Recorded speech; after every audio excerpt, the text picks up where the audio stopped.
কক্সবাজারের মহেশখালীতে মার্কিন company Excelerate পরিচালিত টার্মিনালে এলএনজি শেষ হয়ে যাওয়ায় দুপুর থেকে জাতীয় গ্রিডে কমেছে গ্যাস সরবরাহ। টার্মিনালটি কার্যক্রম শুরুর কয়েকদিনের মধ্যেই আবারও বন্ধ হয়ে যাওয়ায় দেশে গ্যাস সরবরাহে আরেক দফা সংকট তৈরি হলো।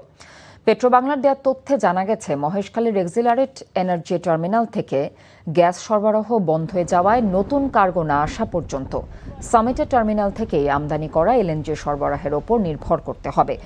এর ফলে সারা দেশে গ্যাস সংকট বৃদ্ধির আশঙ্কা করছেন সংশ্লিষ্টরা। গত সপ্তাহের তীব্র গ্যাস সংকটের তুলনায় সরবরাহ পরিস্থিতি কিছুটা উন্নতি হলেও আবারও এই বিপর্যয় ঘটল। এরই মধ্যে শিল্প কারখানাগুলো কম চাপের গ্যাস নিয়ে সমস্যায় রয়েছে এবং সরবরাহ করা গ্যাসের বড় একটি অংশ বিদ্যুৎ কেন্দ্রগুলোতে দেয়া হচ্ছে।